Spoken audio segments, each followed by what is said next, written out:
Hey guys, Dr. Justin Marchegiani here. Today we're going to be talking about the best foods for hypothyroidism. If you have thyroid issues or low thyroid function, we're going to talk about what you can do to help support your body's ability to heal and also reduce the inflammation that's driving your thyroid issues to begin with.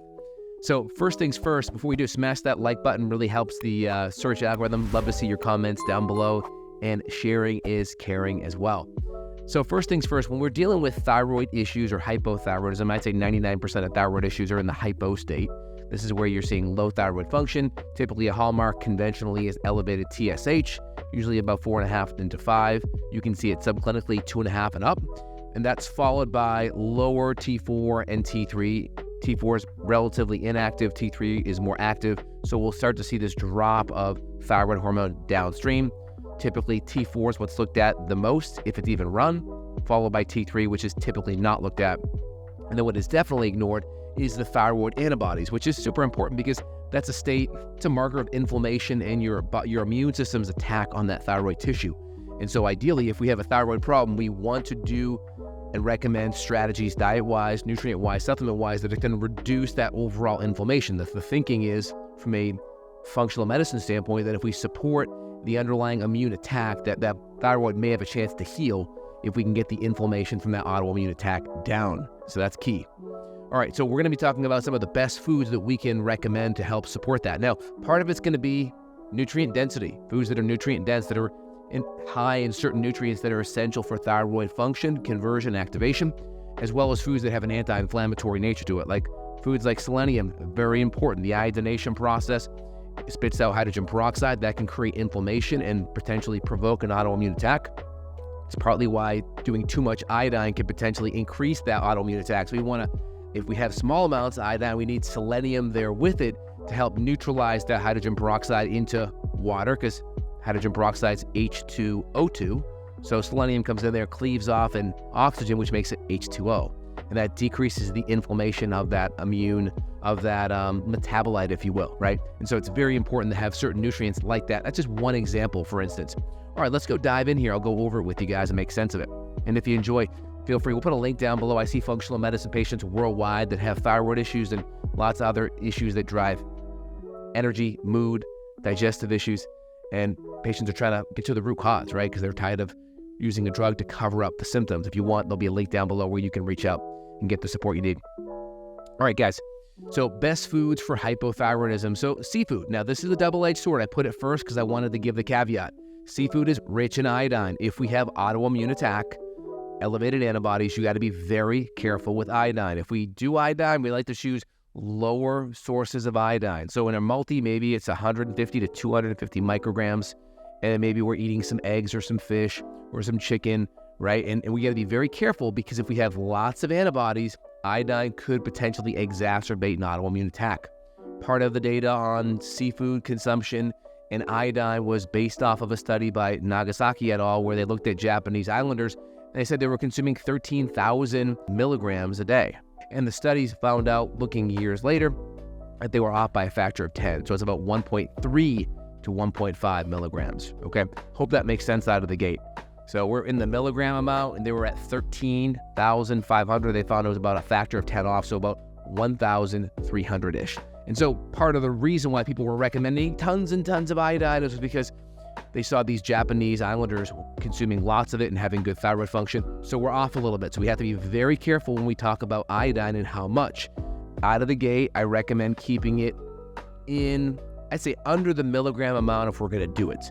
And we have to make sure we monitor antibodies, and I recommend keeping it supplementally in the lower hundreds in micrograms for iodine if we do it. Out of the gates, if there's active antibodies, we're just focusing on selenium, zinc, magnesium, maybe some CoQ10, maybe some curcumin, because we have to lessen that autoimmune attack. And then we're going to be initiating an autoimmune template diet.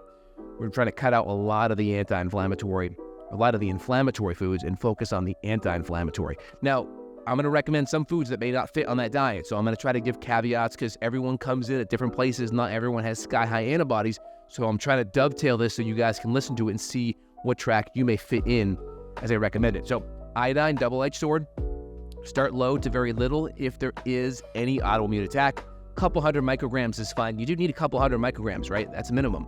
So you do want some, you just have to prioritize the other nutrients first and avoid the seafood out of the gate because it's going to be in the milligram amount. But serving of seafood is about 1 milligram, so you got to be careful with that. Wild-caught fish, still great, still okay. Seaweed, kelp, much higher. Be careful on that. Sea vegetables, kind of same thing. Wild-caught fish, fine. That's a good source out of the gate, not too high. Lean meats. Now, don't even worry about lean. I would just really focus on the quality. Fat is okay as long as the quality is there. Organic, grass-fed, pasture-fed. Again, don't worry about the lean, and we want to just focus on good fats, good proteins. Again, the quality of the meat changes if there's no hormones, no antibiotics, and if it's pasture-fed or grass-fed. Again, B vitamins, very important. We need folate, we need B12. Zinc, vitally important. Copper is also important in thyroid too, all right? Now, usually, I'm not worried about getting too much copper. There's a lot of hype I see on YouTube with too much copper in thyroid. A lot of the foods that are very high in zinc are high in copper and vice versa. And so you tend to have a good zinc-copper ratio if you're consuming foods that are high in both. So I'm not worried about, if you're eating animal protein, which is super high in zinc, you'll still get some copper, but because it's balanced out, it's not like you're only getting a lot of copper and not a lot of zinc. So even if there's copper there, you're still going to get some zinc to balance it out. And again, you do need copper to make healthy thyroid hormone. And again, grass-fed beef, lamb, wild game, all great sources of B vitamins, of folate, of good nutrients, good fatty acids, carnitine, which is really good for thyroid function too. Nuts and seeds. Now, again, selenium, Brazil nuts, excellent source of selenium. Again, it could vary, so you don't want to only rely on Brazil nuts for selenium because you can have a wide variation. It can be off by a factor of 5 or 10x the amount of selenium from one Brazil nut to the other. So if you're relying on getting 200 micrograms, well, you could be getting 20, not 200, right? So I always want to make sure we're getting at least 200 to 400, 200 micrograms at a minimum, up to 400 micrograms with the seleno-methionine selenium. That's going to ensure that we have enough. That's going to help that autoimmune attack and ensure that we keep the inflammation down. And also, selenium is really important for that 5-deiodinase enzyme that helps activate and converts T4 to T3, right? We have TSH, that's our brain hormone. TSH, that is a signaling hormone that talks to our thyroid to make T4. T4 is our more inactive thyroid hormone that gets converted to T3 peripherally, also at different parts of the body. To get converted in the gut with healthy gut bacteria, 60% in the liver, 20% at that source. And then again, if we have lots of stress or sympathetic nervous system output, it'll also create reverse T3, which will deactivate it. So very important. We have to make sure if we have thyroid imbalances, we're also looking at the adrenal glands as well. In nuts and seeds, we'll have some anti-nutrients. So soak your nuts. If you have a lot of autoimmune issues, nuts and seeds may be something you want to cut out of the gate, or at least, soak them to ensure that we activate a lot of the anti-nutrients, the oxalates, the phytates, etc. But selenium and Brazil nuts are really good. Make sure you also get that at least 200 mics of selenium-methionine from your multi. Yeah, Brazil nuts, macadamia nuts, sunflower seeds, eggs, really good. There's a little bit of iodine in eggs. Again, not a ton. I'm not totally worried about it in regards to causing a Hashimoto's attack. It's like, I think, below 100 micrograms, but it's still good. And there's a lot of good fatty acids. Vitamin A, really good for the thyroid receptor sites. We want him for good TSH function, so we want to make sure we have vitamin A in there. The yolk, that's where a lot of the nutrients is. And then vegetables in general. Vegetables are going to be loaded with magnesium. So just like you see in the molecule for hemoglobin, there's iron in the middle there, right? When you look at the green leafy green vegetables, it's hemoglobin but with a magnesium instead of an iron. So you have the animal version is going to have iron. The plant version will have magnesium. And so magnesium is really important for thyroid function, for inflammation. It's a natural beta blocker, so it's going to help relax the heart, good for cardiovascular function, good for blood sugar. And blood sugar is really important. If we have up and down blood sugar swings or lots of blood sugar surges and insulin surges, that can create thyroid problems. So magnesium is vitally important for thyroid conversion, activation, and blood sugar. All right, let's keep on diving in here. Let me give you guys a bigger screen. Vegetables, we talked about vegetables. So again, B vitamins, leafy greens, spinach, kale, broccoli, Brussels sprouts, really good nutrients here out of the gate. Just be careful with some of the goitrogens here. Broccoli and Brussels sprouts can be goitrogenic. They can inhibit iodine absorption. Now, again, I just talked about iodine being potentially bad. Like I mentioned, we don't want to go to one end where we totally block it, but we don't want to go to the other end where we overly shoot it up. So it's a double-edged sword. That's why I'm trying to give you guys the nuance and just giving you both perspectives on it, all right? It's a little complicated. I like to look at patients' labs and really figure out where they sit on that fence. Let me see here. And then sauerkraut, kimchi, these probiotics. These are great foods out of the gate that are going to have good vitamin K2 in there, good B vitamins, good folate. They're going to help provide good acidification for the gut, which is going to make it harder for bad bugs to grow, and it'll help support good bacteria growing. Again, probiotics, good healthy gut function is important. Good gut bacteria is vital for activating and converting our thyroid hormones, right? We have T3 sulfate and T3 acetic acid. The sulfatase enzyme by good bacteria helps with that conversion. Very important. Right. Fruits high in antioxidants. Some B vitamins, some vitamin C, some bioflavonoids, some nutrients that are going to help with inflammation. Also, some fruits can be very high in potassium. So some of your berries and things like that. Avocado is considered a fruit, really good high in fats, lots of good potassium in there. So fruits, try to be on the lower sugar side, because fruits, right, they do get broken down into fructose and glucose, right? And that can be problematic if you have insulin resistance, if you're doing lots of high sugar fruits. Lots of tropical fruits, mango, papaya, pineapple. If you're not getting proteins and fats, that could throw your blood sugar off. So make sure you're combining that fruit with some protein and fat. And if you are having insulin issues or blood sugar issues, or your weight's not where you want it to be, favor your low sugar fruits, berries, green apples, passion fruit, grapefruit, lemon, lime, your strawberries, your raspberries, your lower fructose fruits over your tropical fruits. So yeah, berries, blueberries, strawberries, apples and bananas. Well, bananas will be higher. Okay, if it's greener, it's more starchy. Apples, if it's green, is low. If it's regular apple, it's middle. So just make sure you know that. You have your low sugar, your berries, your green apples, your passion fruit, your grapefruit, your lemon lime. Then you have your middle of the road guys, which are your pears, your regular apples, and then your oranges, and then your high sugar stuff could be your banana, especially if it's spotted brown on that. Bone broth, love it. Collagen amino acids, very good for connective tissue.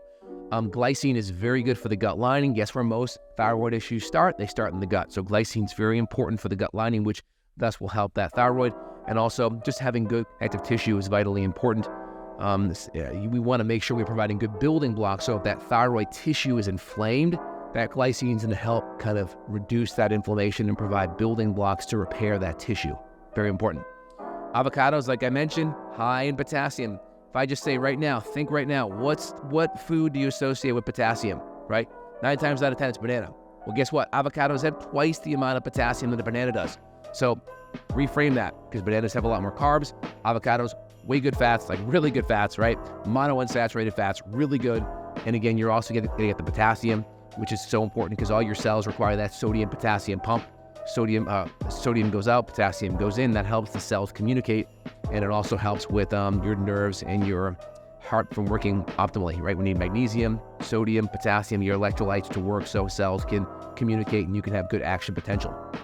Coconut oil, saturated fats are going to be essential for good blood sugar stability, for good healthy cell membranes. Every single cell membrane has a lipid bilayer. So if we're doing junky omega-6 processed vegetable oils, processed nuts and seed oils, that can drive up inflammation because omega-6 can increase that prostaglandin 2 pathway, which can be more pro-inflammatory.